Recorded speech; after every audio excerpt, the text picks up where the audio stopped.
Okay, good evening, ladies and gentlemen. Thank you all very much for coming. It's good to see so many people here, and particularly good to see a number of faces I don't recognise, so that's great. I'm Professor Nick Owens, the director of SAMS, if you didn't know who I was, and it's my great pleasure to start off the proceedings of this great occasion, actually, of an inaugural professorial lecture. A couple of bits of housekeeping first. We are not expecting any fire alarms, and so if there are any alarms that go off, then please leave the room as quickly as you can. There are 3 emergency exits, and if you would like to follow people who seem to know what they're doing, we leave the building and muster in the car park should there be a fire, but I'm pretty confident that there won't be. And for those who don't know the building very well, there are ladies and gents toilets outside in the lobby area, just as you came in.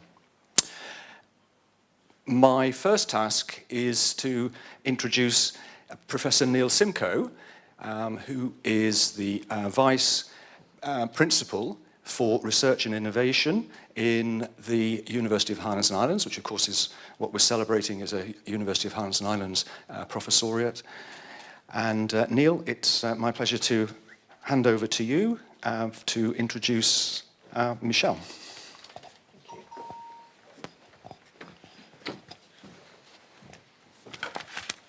Fescamar Hudson. Good evening, friends. It's good to be here for this really special occasion as we celebrate and recognise Professor Michele Stanley today. So I'm absolutely delighted to welcome everybody to this inaugural lecture, and including folks here in the room, but also when we can't see them on the screen, but there are colleagues remotely joining this lecture as well. So welcome to everybody, whether you're here physically or whether you are joining us remotely. So it's my pleasure to say a few words now about Michele, to introduce Michele to you. Michele's originally from Bangor in Northern Ireland, and she is the Associate Director of Science, Enterprise and Innovation here at SAMS, Scottish Association of Marine Science, UHI, part of the University of the Highlands and Islands. She joined the Institute in 2006 and has become an international expert in blue biotechnology. The field aims to address issues around food and energy security, water availability, aging populations, increasing carbon dioxide levels, and climate change. Michele has over 25 years working with both macro and microalgae. Her current research focus has been on the development of high-value products from microalgae and the cultivation bioprocessing systems for various seaweed species. But during her career, her research has involved everything from fungal diseases of a variety of plant species through to why algae do what they do. Michele has delivered 29 successful grant applications ranging in value from £5,000 innovation vouchers, carrying out small proof of concept studies for companies, through to coordinating on large multi-partner EU consortium grants, as well as being the lead principal investigator for SAMS UHI on a range of other EU projects and international projects as well. She is, without doubt, a leading UK, European and international expert in the area of blue biotechnology, in particular in the field of applied ecology at SAMS UHI. Her international reputation is reflected in terms of her publication record and project leadership. Michele has published papers and reports in a range of journals, including Nature, PLOS ONE, the Journal of Applied Ecology, Biofouling, Scientific Reports, amongst others. Michele's research work involves many international collaborations, including recent projects with colleagues in Sweden and Norway in which she has taken the lead role. Professor Stanley has been the Vice Chair and Chair for the Science Advisory Board, composed of academics and industry partners and part of the Industrial Biotechnology Innovation Centre. Her science leadership in the field of algal biotechnology has been recognised at a national level, being awarded the directorship of the NERC TSB-funded Algal Bioenergy Special Interest Group. Highlights include a final network of 743 members, 2 algal special interest groups in Norway, mirroring the UK SIG, directly encouraged academic and business interaction through Spark Awards worth £65,000, which led to £2.9 million in follow-on funding in the UK. Michele was a co-director of the FECONET, a BBSRC NIBB, with a remit of enabling biologists, engineers and industrial partners to consolidate their knowledge and expertise to unlock the industrial biotechnology potential of microalgae. With approximately 700 members, the body has funded nearly £800,000 in proof of concept studies, securing funding from the European and Commonwealth Office to enable a fact-finding visit to the United States in 2015, BBSRC funding for workshops in New Zealand in 2017, and China in 2018. And a set of business interaction vouchers facilitating translation science between academics and industry. Internationally, Michele has been recognised through membership of the Canadian Excellence Research Chairs Panel, competitions 2 and 3, for the American Association for the Advancement of Science as an international reviewer advising the King Abdul Aziz City for Science and Technology, the National Science Agency of Saudi Arabia in the field of macro and microalgae. This was in effort to identify and fund projects aimed at improving the quality of research being undertaken within the Kingdom's universities, as well as being part of the scientific steering boards for a range of international scientific meetings, including Algae Europe, for the last 3 years. By any stretch of the imagination, Professor Stanley's record is truly inspirational, and the accolade of professorial status, which we celebrate today, is very clearly well-deserved. Going forward, over the last 15 years, there has been an increased interest in algae, both microalgae and seaweeds. This was initially driven by the search for biomass for bioenergy production, but now includes activities such as the treatment of waste and the production of high-value compounds as well. Michele appreciates that her future role will encompass leadership of research in applied phycology that is directly relevant to the west coast of Scotland, to the UK and globally. This area of science is recognised as one of the central pillars of blue growth, as demonstrated in the Bayes Science and Innovation Audit carried out in the region. SAMS UHI has a central role in the delivery of this that links the university, its students, researchers and business together as a way of building and promoting this region, both nationally and internationally. The title of professor represents the highest level of academic achievement which can be granted by any UK university. It is reserved for an individual who is recognised as a leader in their field and has demonstrated excellence in their work. Upon appointment, they are expected to further develop this excellence and to maintain and develop their professional competence. A professor is, therefore, someone of significant value to the institution and this needs to be demonstrated and sustained. Being a professor, especially at the University of the Highlands and Islands, represents something unique. It goes beyond traditional management concepts of seniority. It involves vision, leadership by example, and becoming a role model for less experienced staff and students. This award recognises Michele's transformative work in applied phycological, and in tonight's lecture, she will explore why algae are so important, what bananas can teach us about seaweed cultivation, and she will also offer personal insight into why you never quite end up doing what you thought you would in science. Now I will hand over to Michele for her lecture.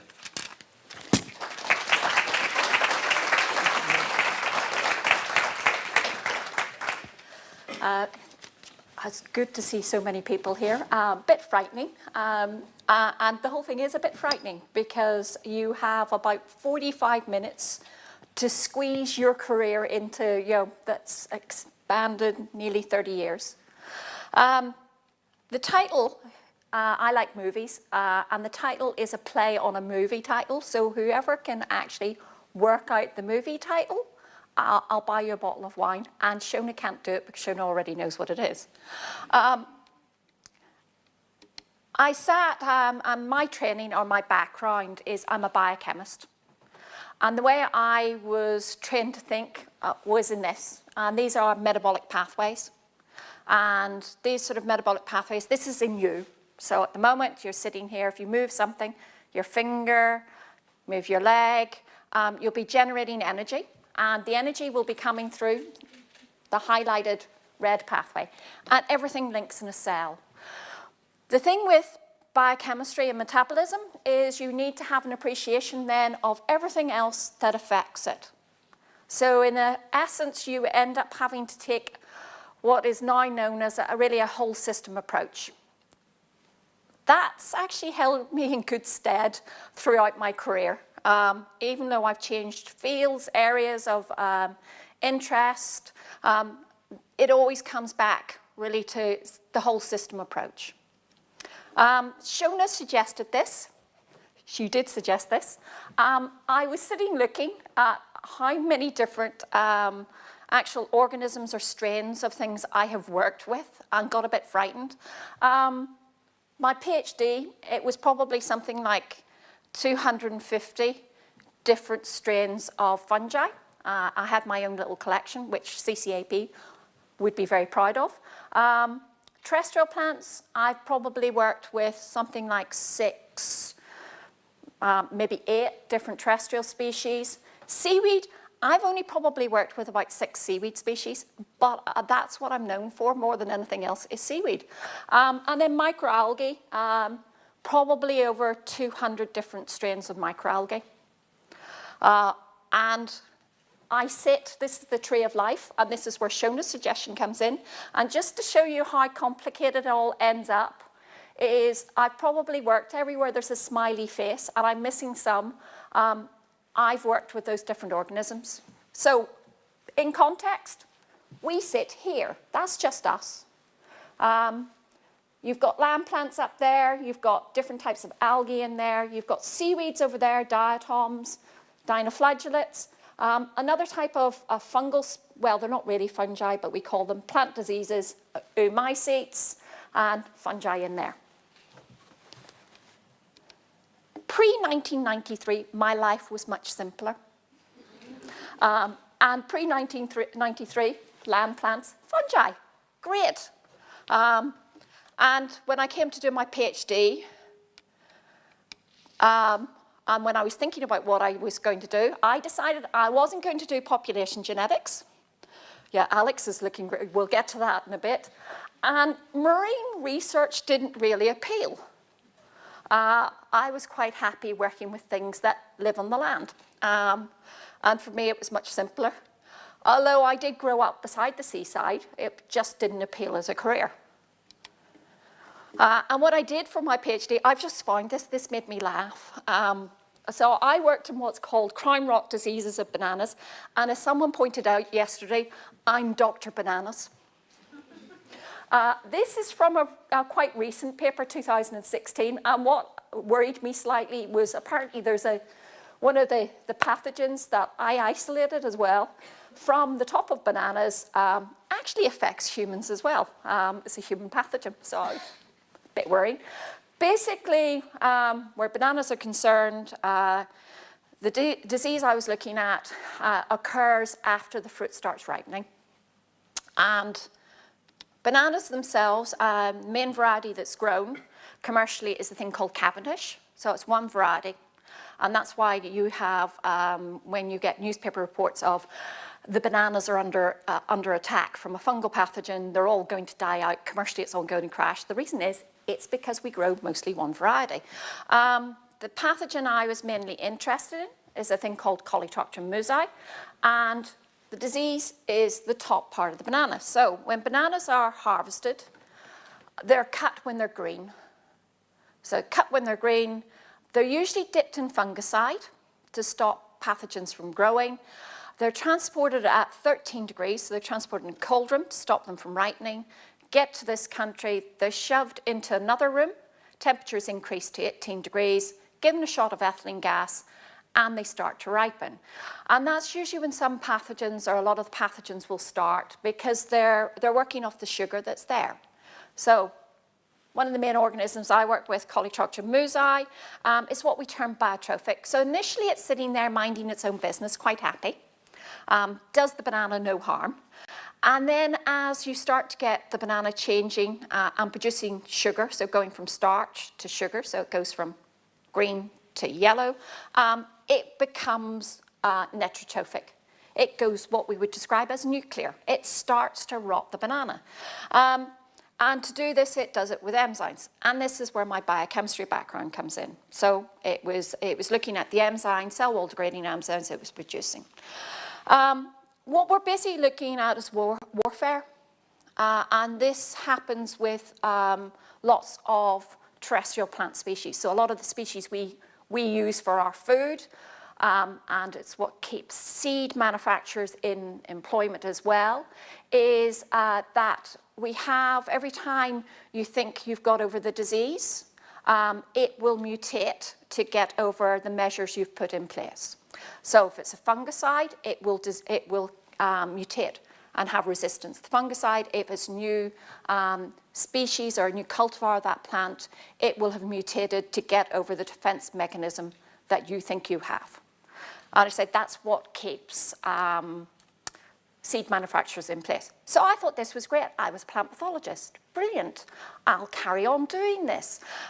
Fortunately, in the UK at that time, the government decided plant pathology wasn't really an attractive area of science, so didn't put any funding in it.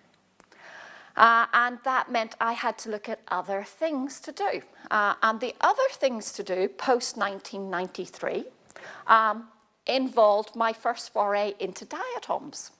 And I was used to growing fungi, and they grow very rapidly, and you can do lots of things with them very quickly, and it's quite a nice, comfortable place to be.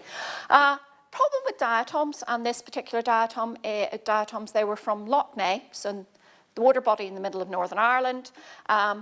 They're very large, but they're also very slow growing. And we were looking to confirm by barcoding, so looking at its DNA, is it what we think it is? And again, that gets back to population genetics, and I said I was never going to do population genetics.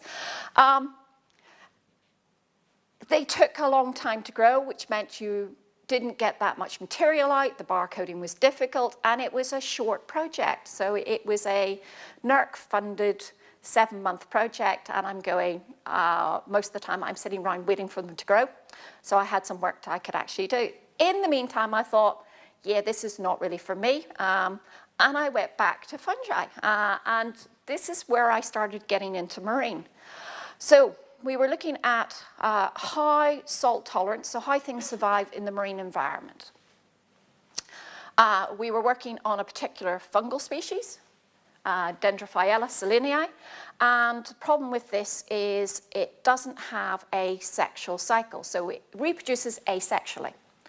And what that means, if you're studying the genomics in it, it makes it very difficult, and it's easier just to put it into something a bit more amenable. What we put it into was a thing called Aspergillus nigilans, which is quite a powdery fungus, and so we created a library. We took Dendrophyella's genome, made a library, put it in an Aspergillus nigilis, and we looked to see if we can make the Aspergillus salt tolerant, which we managed to do.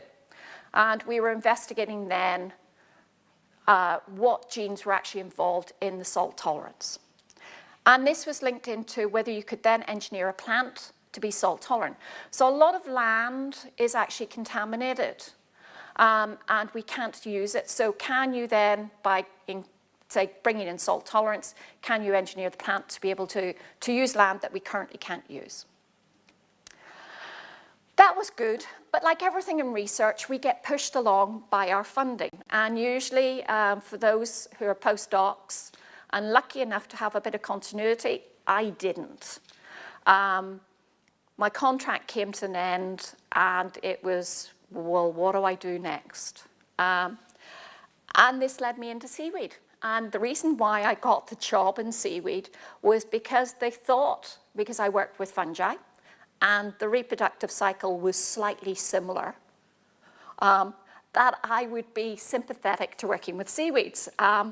I was a bit crushed, and I'll explain why about this, but the lab I went to at Birmingham worked on what was called biofouling, marine biofouling. And they worked with both seaweeds and microalgae. And that actually probably started my love of both. And that was in 1996, and I've never had to choose doing one over the other. And that's unusual because usually in my field, you'll find that people will either be out and out seaweed experts or they'll be microalgal experts. Picture you can see, alga grows. It was called entomorpha, and again, damn population genetics. And someone managed to barcode them all and went, well, it's not entomorpha, it's more like alga, let's rename it. Produces little spores. And I mean little, they're about 5 microns in size. These come along, they have an adhesive, stick to a boat. Diatoms as well, so my introduction to marine diatoms, thing called navicula, and again, they stick to boats as well, causing biofouling. And the project I was actually on was, it was a NERC thematic program, and I actually thought about it a bit more. And believe it or not, it's a set of partners around the UK, and one of the partners was actually SAMS. And it was Charlie Babington, as a PhD student, was part of this project. And they were looking at starfish. So it was people were looking at different sets of marine organisms. Biofouling itself cost the industry about $7 billion a year on shipping. Really through extra fuel costs, because once things start to stick in a boat, you get drag, and then increase your fuel. That over there is a US nuclear submarine. And the person who took that picture and then sent it round everybody worldwide then lost his funding from the Office of Naval Research. So the lab I was in had Office of Naval Research funding as well. It was an Australian guy called Rick Weatherby, and Rick sent it, and they weren't happy. What you can see is alga growing on the hull of the submarine. And they were slightly concerned, the Navy was slightly concerned, because they were worried about people tracking their submarines. Because alga gives off sulfur-based compounds. So they were very worried that foreign powers would be tracking their submarines. Other things where biofouling is concerned, things like desalination plants, and also aquaculture as well. My life was spent trying to figure out how it was actually sticking, how alga was sticking. So what was the adhesive compound that allowed it to stick on a boat? And when alga sticks, it sticks. So alga can take up to 30 knots and not be washed off a boat, as long as the surface is right. So in the basement of Birmingham University, there was a flume, which, I'm sorry, Adrian, makes your flume puny. So the flume at Birmingham could operate at 50 US gallons per second. So we used to settle spores on glass slides, stick them down with a vacuum, and then turn the water on full pelt. And if the slide wasn't held properly, you could hear it whiz and hit the back of the big tank. So there was a lot of work looking at how things were sticking. Diatoms are a bit weaker, so they never got up to the 50, so they stick a bit weaker. But my job was to try and figure out what glue the ulva was using to stick. And we tracked it using antibodies. So we generated antibodies to the adhesive. And the picture, the nice fluorescent picture, are two of those antibodies. One's labeled in green, one's labeled in red. And what we got was a differential sticking. What was interesting, so you had the settle spores. So those are the spores before they settle. You could see the adhesive all in the tip of them, and then once they settle, you get little trails of adhesive and adhesive all round. As they grow, and this was the surprise for us, as they grow, you're still picking up the adhesive. So as it's developing, the spore where it settles goes, it starts to grow, and you're still getting that labeling. So that's about 24 hours old, that's 7 days old, and you still get that labeling. And that was a surprise to us, because we thought the glue just gets exuded, it sticks. It's no need for it after that. But what was happening, it was still occurring.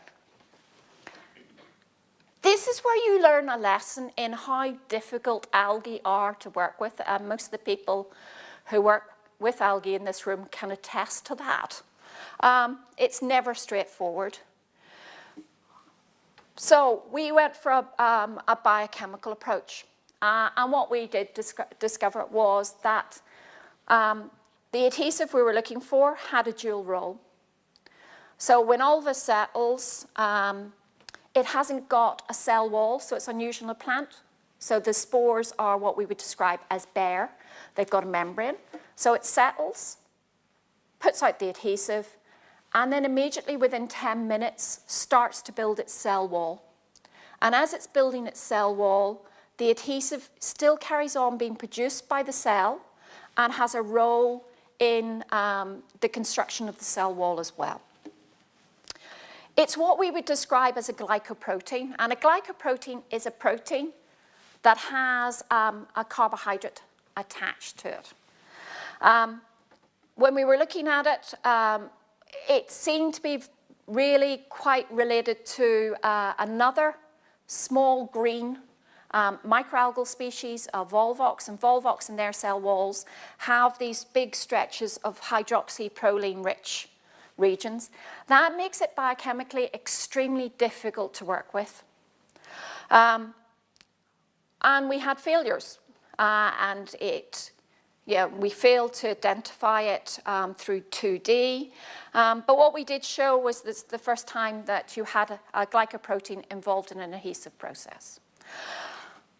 In the middle of all of this, I actually did plant pathology again. So in the middle of this, again, as research works, I did 3 years on ulva. Did 2 years plant pathology, so it was a project looking for a US company, looking at an extract from seagrass and whether that had antifungal properties. And it linked still into adhesion because I developed adhesion assays for various fungal spores and saw whether the compound interfered with it. It worked quite nicely, but then the company folded. And you get 2 years in, company folds, and that's you moved into something else. And the something else was, again, back to ulva. And it was looking at a molecular approach. So the biochemistry, we were running up against a brick wall. Can we do this molecular biology-wise? And what we did, we created what's called a cDNA library. Now, a cDNA library is looking at what the organism is expressing. So it's its genes. And then basically you reverse engineer that back to the DNA. And we had 2 libraries. So we had one library where we were assured that we probably weren't getting much expression of the adhesive going on. We knew we'd still get minimal amounts. But then we actually took and produced another library where we're getting high amounts of expression. And you basically join the 2 together and you subtract them. So you're trying to increase your likelihood of finding the genes involved. Alex will tell you what molecular biology is like with seaweeds. It's difficult. And actually getting material out that's high quality and enough of it, you end up with a very long process. And for this, what was interesting for us was there was a high amount of genes involved with cell walls and adhesion. What would have helped further was a genome.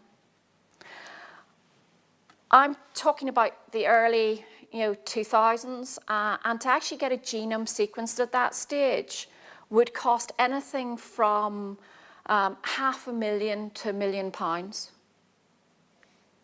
And it's not going to happen.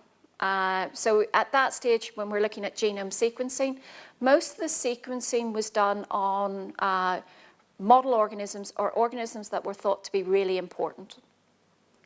And a lot of the sequencing was actually done in the US. So you have the Joint Genome Initiative, and the US government gave money in there, and if you could make a case to get an organism sequenced, they would do it. Unfortunately, Algae didn't qualify, but other things did. So by the time I was working on Alva, you then had diatoms coming through. And again, because funding, and you're a postdoc, and you like being employed, and it was actually interesting. I always say with science, if it doesn't make you happy, then you shouldn't be doing it. Because I was having a conversation with someone about what brings you joy in your heart. And if it doesn't keep you interested, then go find something else, because you'll make yourself miserable and it's not worth it. I moved into diatoms. As I said, the lab I was in at Birmingham did both. And in this case, I moved to Theodactylon. Theodactylon is an unusual diatom. Diatoms usually just are, we usually describe them as one of two things. They're what we describe as pinnate, long, or the centric, round. Theodactylon's unusual because Theodactylon starts off being pinnate, and it bobs around in the sea quite happily. And then it decides it no longer wants to be pinnate, and it changes its morphology. And it goes to an oval, which sticks. So it goes from being able to float around to being able to stick on a surface. It doesn't have a silica requirement. So diatoms are beautiful because of the silicon requirement. So they build what we would describe as frustral. But Theodactylon doesn't have that. So again, it makes it unusual. In the culture collections, there are, I worked with 9 of them. The culture collections now, we have 13.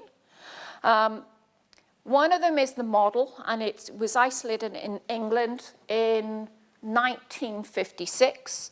I don't have the CCAP number, so culture collections like numbers.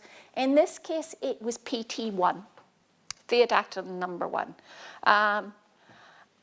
The genome was sequenced, and at that stage again, when you sequence a genome, what happened was you'd get all your friends together, because you had to actually go through the genome and go, yep, it does this, yep, that gene does that, no, it doesn't do that, yeah, I'd assign it to this. And it was basically 84 of us. Locked in a room in a hotel in Walnut Creek outside San Francisco for 3 days. And it took the paper to get out into Nature. We started in 2004, and the paper eventually got out in Nature in 2008. And it has, 84 authors. What was more exciting, and again, this is where the heart sings, was there was a sub-paper to this on carbohydrate metabolism. And there was a group of 6 of us led on that. And that was more enjoyable because you felt more connected with what you were doing. The other thing, because it was adhesion I was interested in, we looked at what we describe as intra-strain adhesion. So we had these 9 Theodactylon strains. So with microalgae, we call them strains because they do vary, but there's very little work done on this. And I got all 9 basic strains. I got them into ovals, and I looked at how well they stuck. And PT1's the best sticker. The worst sticker is from Finland. It doesn't like sticking that much. You're asking why adhesion's important. I'll go back to the picture of Navicula. What's happened in biofouling, especially with shipping, is there's been a change in the surfaces and how you treat boats for anti-adhesion. So for anti-fouling properties, it used to be TBT, tributyl tin, which has a nasty effect, really good anti-fouling, kills everything, and that was part of the problem because it contaminated the marine environment. So there was a push on looking at other surfaces, and the problem with that was, and where diatoms started to become more important, was as you changed the surface type and went from something that was maybe a bit what we would describe as hydrophilic, so quite water-loving, you went to what we describe as hydrophobic.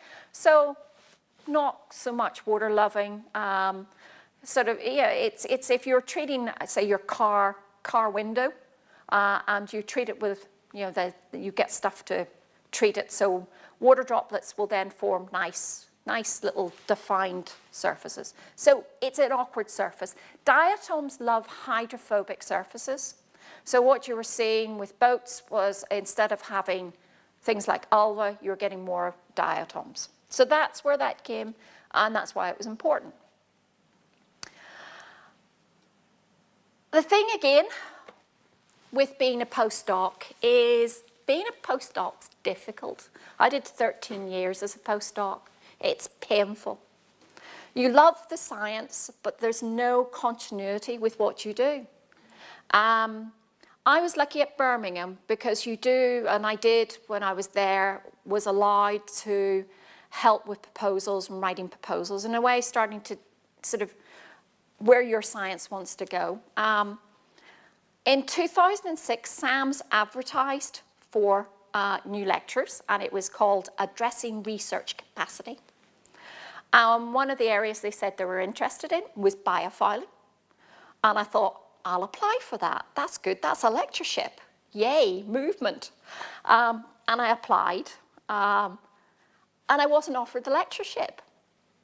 But what I was offered was still a step up. It was what we would describe as a senior researcher. I thought, okay, change, let's do it. So I moved up here in end of 2006. I don't think there's too many of us left.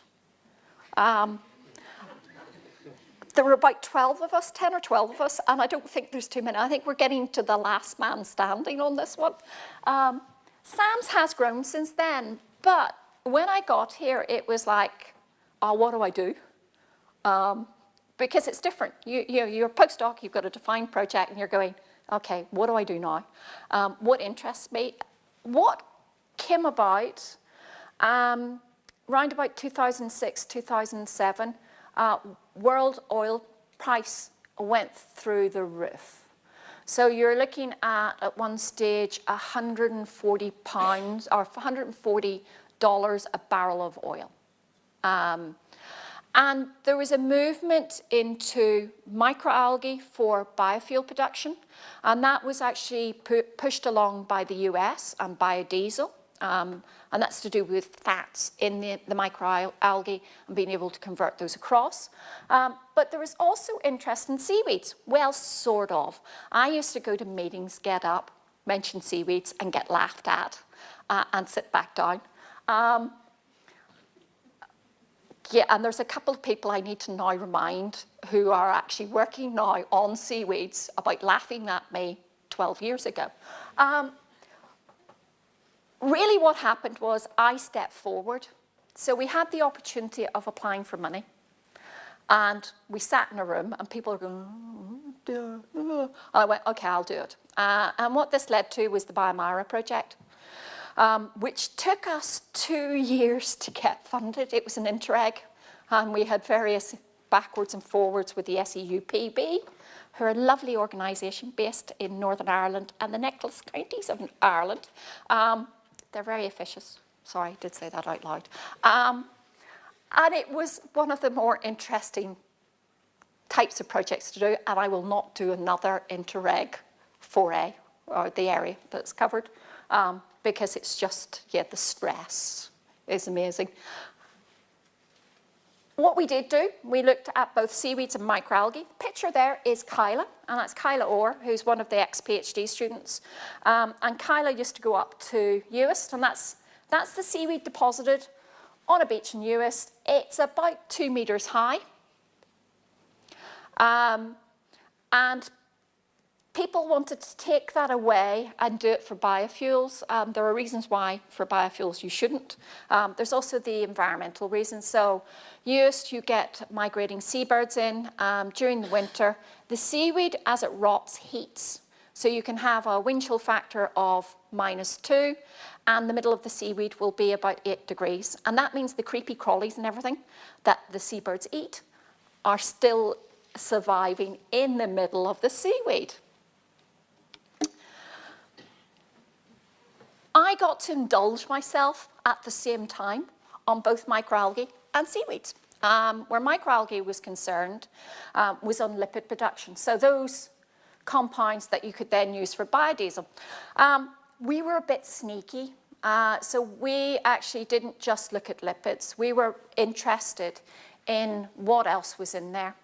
And what it also gave us the opportunity to was to have a look at a lot of the strains in CCAP, so the culture collection of algae and protozoa based here at SAMS. Because a lot of the strains there, you've got just under 3,000 different strains, and a lot of them haven't been worked with. So people will have made deposits, as I said, way back in the 1950s, and the strain will sit there happily, minding its own business, until someone goes, I'll have a play with that, and that's me. So we screened the culture collection, and what we did was, because we were interested in doing it at scale, something that grows in a test tube that's not being disturbed, being fed, has all the things that it wants, it's comfortable. What we did to it was make it a bit uncomfortable. Because if it can't survive in a flask that's been shaken, then it's not going to survive when you move it up to hundreds of litres and it's being pumped around glass tubes, basically. So we wanted things that would grow well and that would survive a bit of agitation. We did 2 levels of screening. So we were taking about 175 cultures from the culture collection. And Christine and co were very good at helping us decide what we should target. We looked at everything from its carbon, nitrogen content. I said oils were important for biodiesel. Yeah, but they're interesting for other stuff as well. Carbohydrates and proteins. So we did the first level of the screen, and that was just very small scale in flasks. And things that made it through the first screen then went into the second screen, and that was carried out at a larger volume. So the first screen, and you can see again, and this is why I get to put smiley faces on different parts of the tree of life, because we did go through quite a lot of cultures. My favourite is the pavlovas, but they're not called pavlovas again.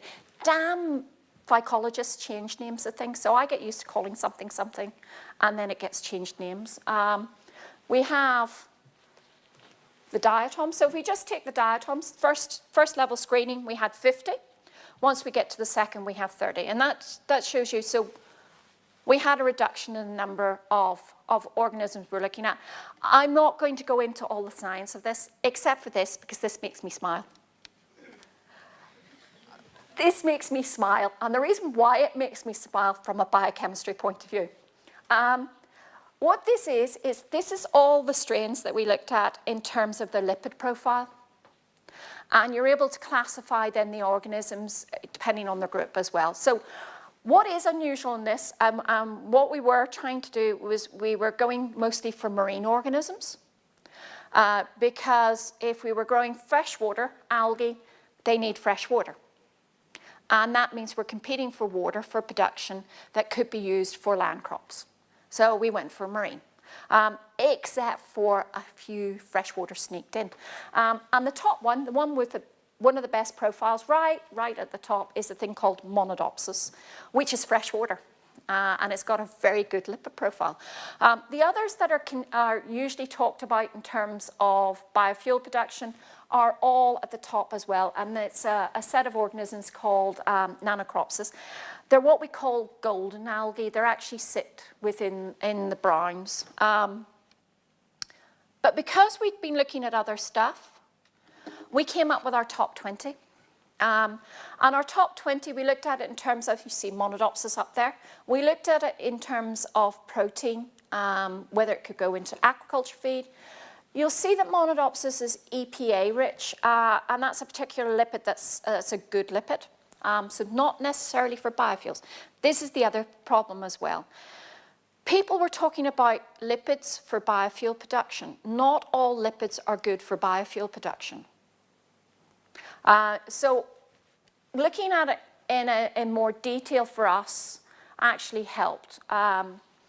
So we looked at it in terms of its total fatty acids, total lipids. You've got EPA. You've also got DHA. DHA and EPA are the omega-3 and omega-6, and that's something we actually need, and that's what we would describe as an essential fatty acid. So that's something that makes us function properly, and we can only get that from food. So we chose our top 10. Some of the top 10 are what I would describe as my pet organisms, so organisms we keep on coming back to. So things like the nanocropsis, particularly. I have a soft spot for the chlorella. Chlorella is usually a freshwater organism. In this case, that one's unusual, so number 9, CCAP 211/21A, and it's a marine one. And there are some unusual ones in there, and there's some, again, I quite like. There's a pavlova in there. Sometimes, I know it sounds a bit stupid, sometimes it's the name that makes me laugh, and then that's the bit that hooks me in, and I want to know a bit more about it, and what it does. Why was it given that name? What does it do? And you've got a couple of diatoms in there as well. The other part of this, and what this led us into, has been other work. And this is a recently completed PhD by Keelan. Keelan's now in Galway. And it was using microalgae and looking at them in terms of surfactants. And what a surfactant is use soap. That sort of slimy, and it moves feeling you get, that's a surfactant. And surfactants are very good in terms of things like soaps, breaking down other oils. Mars's interest is more to do with chocolate. And when you eat chocolate, I like chocolate, 2 things, gin, chocolate. Chocolate, when you eat chocolate, you know that feeling you get in your mouth? Again, that sort of nice silky feeling. That's to do with a surfactant in the chocolate. And that's something they actually add to the chocolate to give you that texture, the flow. So we carried out work with Mars. I can't actually say too much about this because they're looking at taking out a couple of patents. And that's something with my work. I am what they describe as an applied scientist, which sometimes is viewed as a dirty thing. I don't think it is. I think applied science is where it's at. I think you need both blue sky science and you need applied science. We take what the blue sky scientists come up with and we apply it to the outside world. So Keelan's was very successful. There are other things that came out, and this is work that's involved Mikey. Is Mikey here? Mikey's at the back. So this involves Lucy. This is actually from a paper we've published looking at pigments from microalgae. Pigments, very important.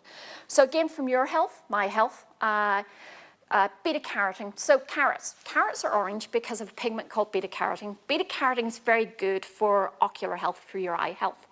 As populations age, there are issues with things like eye health, and you can supplement, in theory, I'm saying in theory, with things like beta-carotene. Right, I need to speed up. Poo. So, pigments. And that's work we're carrying on, and we're looking at, in this case, microalgal strains, different pigment properties. Seaweeds. Seaweeds in terms of biorefinery. So what has happened and what is pushing things is biorefinery. So you're producing biomass, and usually with biofuels, 13, 14 years ago, one fuel source. It's now getting the most out of the biomass as possible because it costs you money. And when we start to look at cultivation experiments, this is Cecilia, she's just finished, this was a red seaweed. And this just sums up what we start to look at in terms of cultivation and how we do cultivation. So we go from, is it what we think it is, right the way through to how we grow it, and is it producing the compounds we're actually interested in. So there's no point having something that grows well if it doesn't have what you need for, say, either biofuel production or in terms of high value stuff. In Cecilia's case, the red seaweed she's working on with Pepper Dulles, it's taste. Sam's runs 2 seaweed farms. This one's the one at Portavullen. We have another one at Kerrer. The Portavullen site's been there since 2015, 2016. It's 100 metres by 100 metres, very small scale. And as part of the macrofuels project, we were looking at biorefining, so for biofuels. Sam sat at the beginning of the end. So this was seven partners. So we were seaweed production, so growing it, environmental impacts, and right at the very end as well, we were taking everybody's waste products, carrying out a process called anaerobic digestion, that's Arling, which produces methane, which you can then burn and generate electricity and heat, so what's called combined heat and power generation. We have done, and I'm going to have a rush because I've talked too much. One thing that does interest us, and this is Adrian's slide, is on the cultivation point. So seaweed produces male and female, the browns. So they have sexual reproduction. So they produce male and female, and we use this to seed line. And there's 2 ways we do it. We either go for, in this case, a hatchery and twine, and it's very thin line. We let the male-female meet, reproduce, produce sporophytes, stick on line. It has to then be held in the hatchery for about 6 weeks, or when we get a weather window for putting it out, because we usually outplant either in sort of October, November time. The other way we're pioneering, this is Adrian's work, is looking at binders. So a way of actually spraying it directly onto a line and putting that directly out at sea. So skipping that hatchery stage and saving some money. The good thing about this, so it's taken me 12 years to actually get something in a car. So the macrofuels project, we provided about 4 tons of seaweed. And they generated ethanol and butanol, and that's undergone a test drive, which is great. As I say, we finally got something in a car. I don't think the car got very far, but at least we got something in a car. Seaweed cultivation has problems. Again, this is one of Adrian's slides. So I've got to the stage in my career where I pinch slides off my postdocs. It's fantastic. So I don't have to do them myself. This is one of Adrian's. This is about successful cultivation. So for seaweed, it's everything from site selection through to when I harvest. So again, it's paying attention, does the seaweed have the components in it that I need? And on top of this, you've also got disease and other pests. So it's like any crop, and this is the whole thing, and this is the point of this. Microalgae I like because it's contained, and it reminds me of working with fungi, because it's nice and contained. Seaweed isn't. Seaweed's out in the ocean, and I end up having conversations with everything about mooring structures, right the way through to, is my seaweed actually growing? We actually haven't decided the best cultivation model. This is Catty's slide, I say, boring for postdocs. This is one of Catty's slides, and this just gives an overview of the farm. But on top of this, what we're getting more technologies going is we're looking at remote sensing, and this is something that's affecting aquaculture as well. So anytime we want to go out into the marine environment to see what's happening, we have to take a boat out, and water bottles, somebody has to hang over, take the samples, bring any sensors up, download what's on them. So at the moment, what we're going to do as part of a project called Impact is put a buoy in the middle and hopefully hang sensors off that. I'm slightly concerned because the buoy's expensive and the sensors are expensive, and I'm hoping with our weather it stays in the middle of the seaweed farm. Population genetics. I said I'd never do population genetics.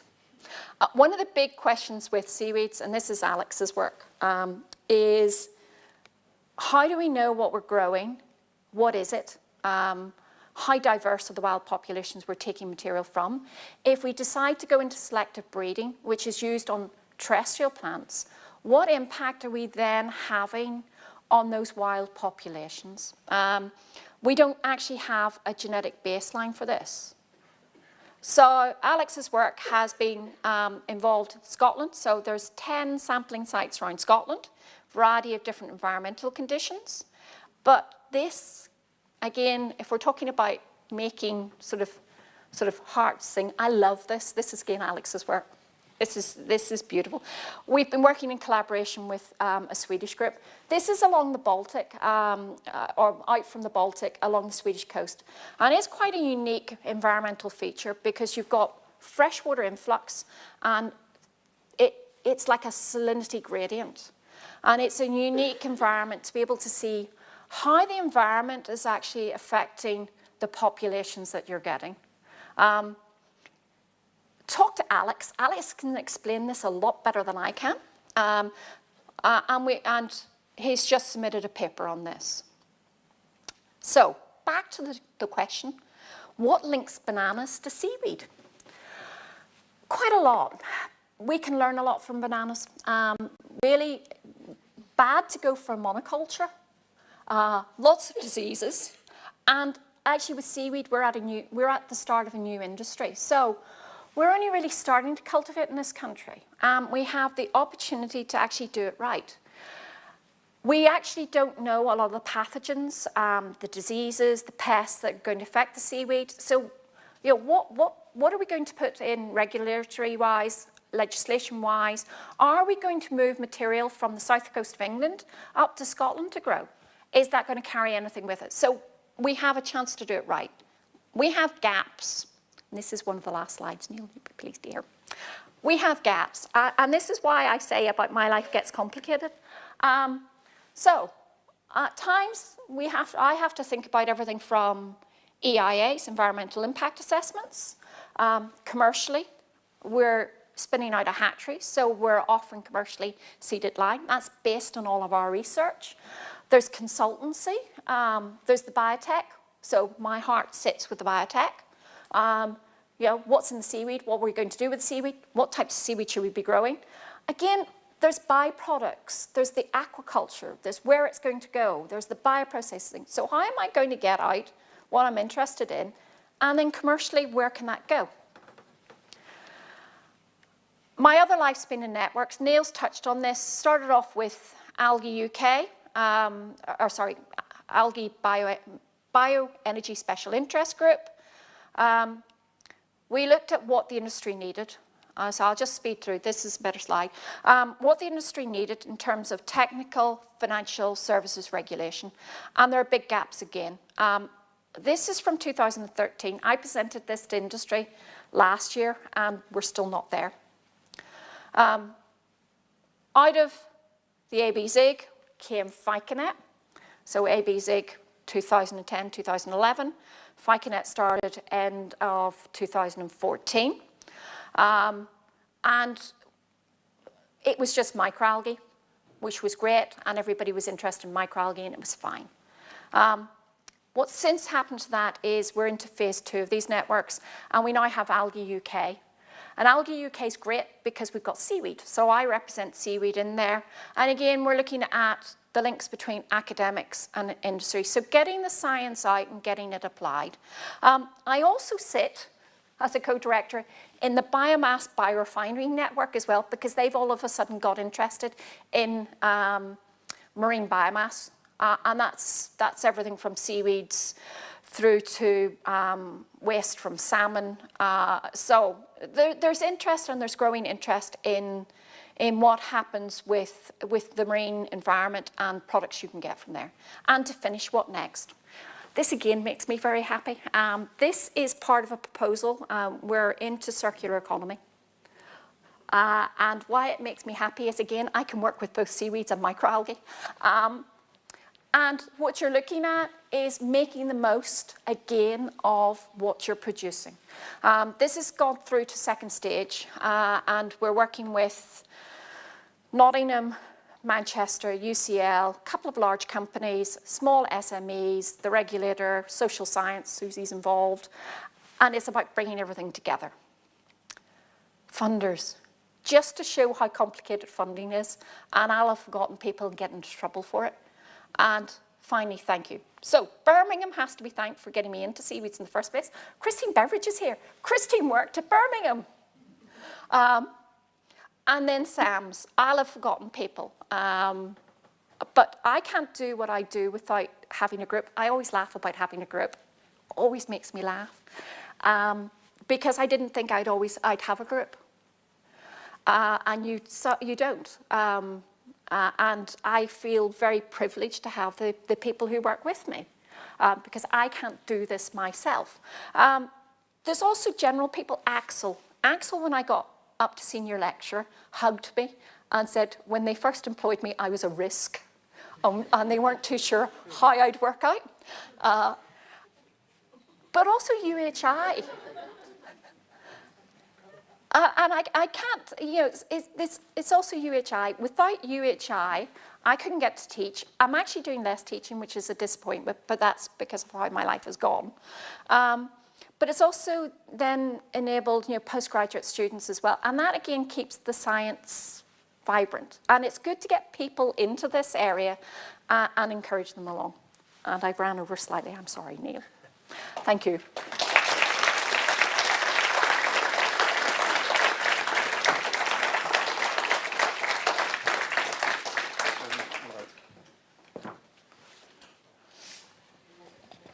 Thank you. Michele, thank you very much for your lecture this evening. We've learned something of your personal journey, we've learned something of your professional journey, and we've learned something about your professional impact and the image of the car and with the seaweed. I think that's indicative of the start of this new industry. But on a lighter note, before we have questions, inaugural professorial lecturers are, on the one hand, very professional, but they're also deeply personal. Yeah. And we saw a lot, I think, Michele, of your personality. And I just made a few quotes going back here. If it doesn't make you happy, you shouldn't be doing it. This brings you joy. This makes me smile. This is where the heart sings, and we had that twice. You felt more connected with what you were doing. Gin and chocolate. Very important. My heart sits with a biotech. This makes me very happy.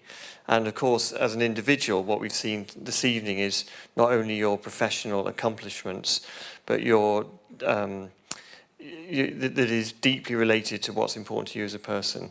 And I think that is inspirational. So thank you, Michele. We're going to move on now to some questions, and just to choreograph this a little bit, we have here everybody in the room, but also we have a number of people joining us, quite a large number of people, I think, remotely as well. We can't see them, we can't hear them, but they are here. And by the magic of technology, we have a system whereby folks joining us remotely can send a question by email to Susie over here, and Susie will, over time, can read out the question for Michele. It would be helpful, though, I think, whether you're remotely or here in the room, whether you could just perhaps say who you are as well. And we also need to use the roving mic because, although you probably can hear in the room, this is being recorded, and we need to make sure that in the record of the lecture that everyone can hear. So, without further ado, we have some time for some questions, and would invite anybody on the floor here to start with to start us off, please. Stunned silence.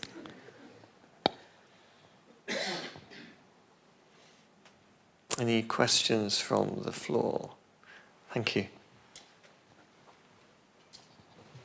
Yes, you mentioned the word strains a lot, but not species. And that reminded me that Darwin wasn't very happy with the word species either. Is there some interesting science in that?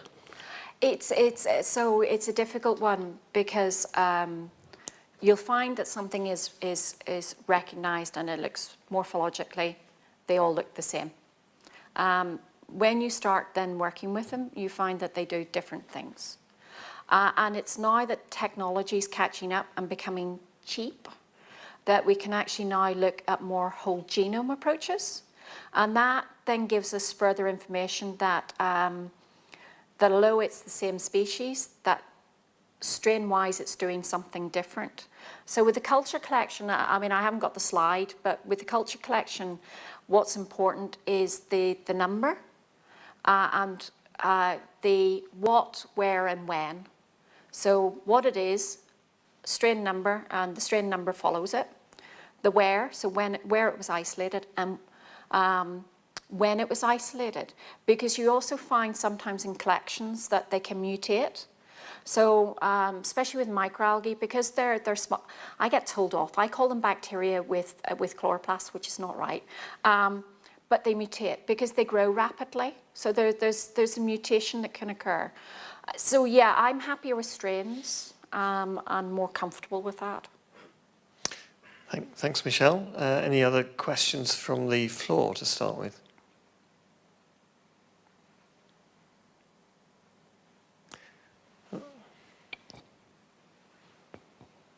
Less about your research and more how did you stick out doing 13 years of postdocing? And would you recommend it if someone is struggling? Good question. It's an interesting one. I actually got fired halfway through as well. So the US company we were working on, I was on sick leave at the time, had a telephone call from my PI going, the company's gone bust. That's your month's notice. He was wrong, thankfully. Birmingham actually honoured the contract. And by that stage, we had more money in. It comes back to whether you enjoy what you're doing and whether it makes you happy. The group at Birmingham were a good group. And I'm basically nosy. I want to know how things work. So part of it is a bit of perseverance. And yeah, you don't want to quite let it go. But by the time I got towards the end, it was time to go. And that's what I mean about if it doesn't make you happy. It started not to make me happy. And I had started looking for other stuff. And say the job at Sam's just sounded great. When I did tell my PI I was going to Sam's, he described Sam's as somewhere as he thought that all the people wore knitted jumpers and everybody had beards, including the women. And at that stage you go, yeah, I've made the right choice. So no, it's difficult. And it's not easy, but yeah, it's difficult. So less than 5% of the people who do PhDs and carry on research end up in lectureships. It does, so a lot of my friends who did PhDs or I worked with at Birmingham have gone on and very few of them are still in research. And that's what the life's like. Thank you. Do we have any questions from the remotely at all? Nothing coming at the moment. So Nick. Thank you, Michelle. There's a huge amount of promise out there in both, the range of things that you can do with both micro and macroalgae. I just wonder what your thoughts were about what the next key steps really have to be to realise all of that potential. Because it's been kind of promised for a long time. It's kind of nibbling away, it seems, but I just wonder if you'd had any thoughts about that. It's what's called natural products. So again, because I'm old, when I first started my PhD, what was interesting were natural products and biocontrol. We then had a chemistry revolution, and it was decided that you could produce everything synthetically, and it was what was termed green chemistry. So everything, we can do it synthetically. What's now happening is, and what's coming out is, for some compounds, doing it synthetically is not necessarily great where the effect it has, so you're not getting the same effect that you want. So natural is now being viewed as best.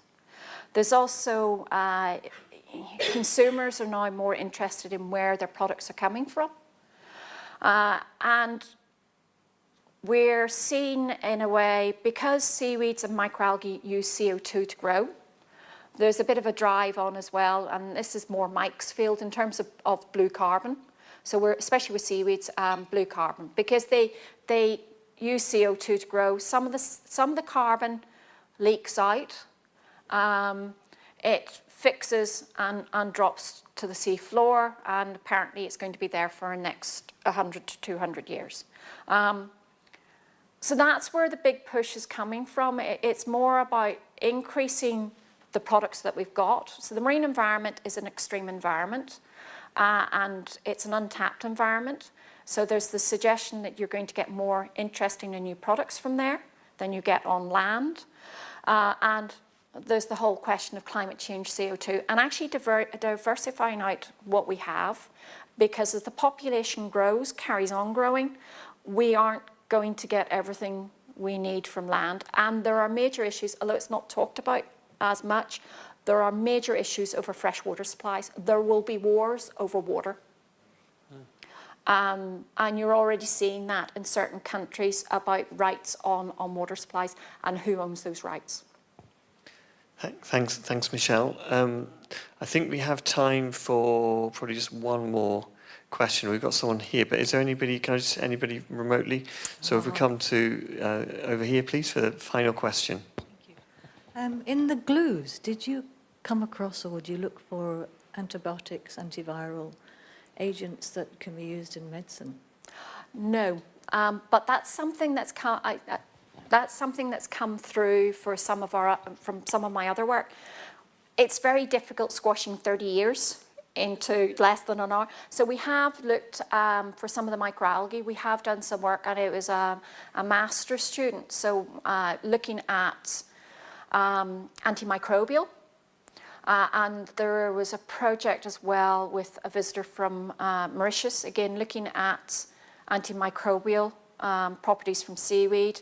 So it's something we've done. There's so much to do and so little time to do it in. I was thinking about the glues, because they're competing when they actually want to bind them, so they're competing over So the glue is a bit different. So the glue actually cross-links, and one thing we worked out, it cross-links the minute it gets released from the cell, and it's very difficult to then do anything with that. And the fact that the cell then pumps out its extra protection in terms of cell wall really quickly means that that's not really important. Dave Green can probably talk about this better. So there's work goes on looking at the microbial consortium on seaweeds and microalgae and the impact. Actually, Fred's here. Fred did this. Fred's here. Looking at what's happening on the surface. So some of the antimicrobial work we did was with one particular strain of microalgae, and it was actually isolating the bacteria on its surface and then seeing what antimicrobial properties it has against other bacteria. Okay, many thanks, Michelle, and thanks for your answering these questions. I'm sure that after the event there'll be time for more interaction and individual questions. But to conclude the event, I'm going to hand over to Nick just now. Thank you very much, Neil. I have the very pleasant task now of to do two things, actually, Michelle. And that is firstly to, don't worry, firstly to issue a vote of thanks for your splendid lecture, and then secondly to welcome you into the UHI Professoriate. So from the point of view of the lecture, I have to say there was a huge amount of sort of memory jerking for me, actually, because one of the first things I worked on as a PhD student was enteromorpha. And I was absolutely adamant that I was not going to let it change its name. You obviously succumbed to that and now call it ulva. I can't do that. From my memory, ulva was something completely different from enteromorpha. So that was quite an interesting point. And you also mentioned pavlova. I can't help but imagine some rather nice sweet dish when you're mentioning pavlova. But anyway, so that has also changed its name, but I've no idea what to. Christine, what's it changed its name to? Okay, much nicer as pavlova. I Yeah. quite agree. I was also very much taken by all the work that you've done on the bioadhesion, and that was again a real memory jerker for me, because actually I poisoned myself on several occasions by using TBT to anti-foul the bottom of my boat when I was living in Plymouth. And so on the one hand, we were there smothering all this boat and wondering about all this wonderful biology that was going on to create these biofilms and enteromorpha growing on the hull and all the rest of it. And so that was a very good memory jerker for me. So, and some really first-class work there, and because it's a very complex system to all of that biofouling and the bioadhesion. Fascinating stuff, and I think there's still a lot of commercial opportunities, I think, in that area. I know that. Right up through to the work that you're spending a lot of time doing now, I know, and that is in the development of the seaweeds, and the great success that in fact was. Didn't we have STV here today with the car being driven with seaweed? So look out for that on your television screens or your iPlayer or whatever. As you say, it didn't go very far, you don't think? I think I'm being a bit facetious. I think there's still petrol for the STV to do there. Yeah. Okay. Anyway, Yeah. so and there was everything in between. I mean, there was it was a tour de force of a life's work, and it was utterly fascinating. So thank you very, very much for that. Okay. Now, the welcome into the UHI Professoriate. I did a little bit of sort of looking around, as you do, on the net, about sort of getting some gems of ideas actually for that. And one of the things that I first tried to find out was actually when was the word professor really first used. And as far as I can see, it's round about the 14th century, and derived from the Latin profiteri, I think, meaning to declare openly, or in more common parlance, to profess one's faith. And so certainly the early professors were very much linked with the church and divinity and so on and so forth. But of course we've now moved on a long way from that, and in actual fact there's a subtlety with professor, and that is you can either be a professor with a capital P, or you can be a professor with a lowercase p.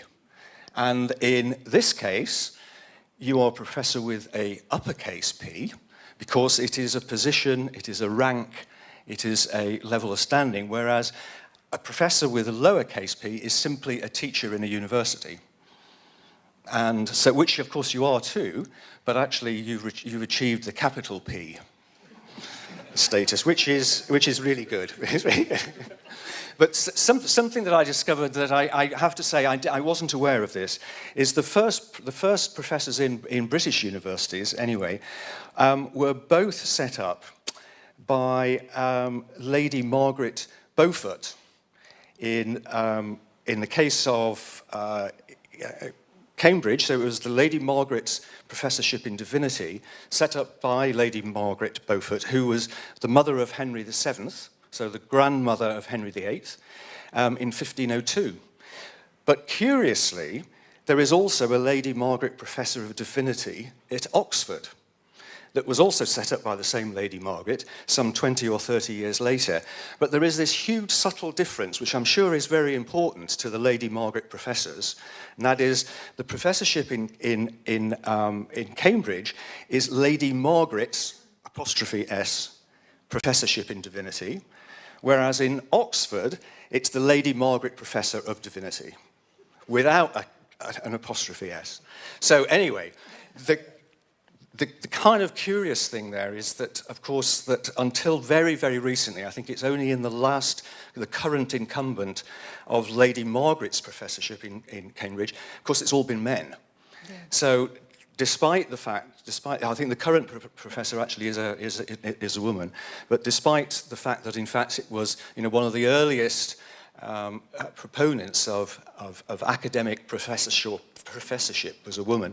It has only now in very, very late years that women have actually been taking them on. And your point about the only 5% of PhDs get into lectureship positions, you start considering gender issues, which I don't want to go into because it's a whole can of worms. It's a really important thing. Yeah. And so, it's fabulous that you've made it because you're bucking a trend, really, because you're a rare beast, really. There are not that many female professors. Hopefully, and we are all working very hard, not just the males, but females as well, of course, working very hard at trying to address that imbalance. But this is a very, very noticeable imbalance, actually. One of the things that I was quite light-hearted yesterday evening when I was looking at this, and it suddenly dawned on me that as well as all of this serious stuff about being a professor, there are some quite notable fictional professors. Consider, for instance, Professor Plum in Cluedo. Where was it? The library or whatever. There was. Most of them are sort of absent-minded and bumbling, which, get a bit eccentric, look, lose colour sense. There was Professor Moriarty, actually, Sherlock Holmes, that's very good. And now, I wasn't sure whether to go down this route, but I think I will, and that is I considered Professor Henry Higgins, he of Pygmalion fame, which turned into perhaps a more popular My Fair Lady, and I thought he would have a field day with your accent. He would definitely consider you to be a fantastic challenge.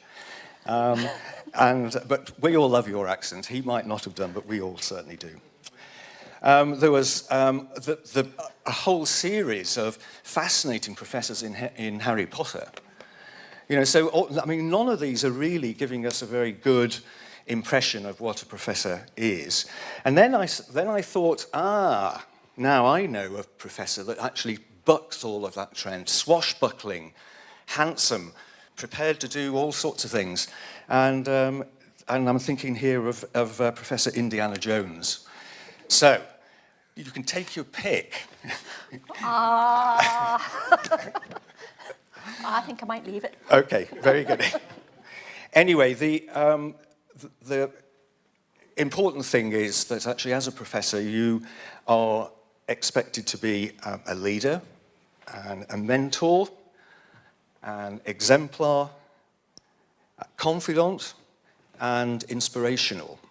And I can certainly say it's been a pleasure to have worked with Michele for the past 4 and a bit years, and I can certainly definitely assert that she has all of those qualities and many besides. And so it's a great pleasure to welcome you into the UHI Professoriate. Thank you. And we have a small gift to celebrate.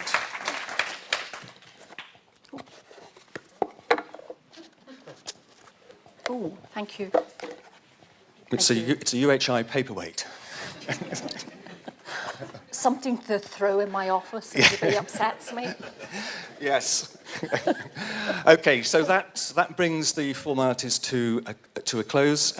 We've got some time here. There is a small quantity of drinks over there, and I'm sure Michele will be very happy to mingle with you and answer any questions in a more informal setting. So thank you all very much. Thank you.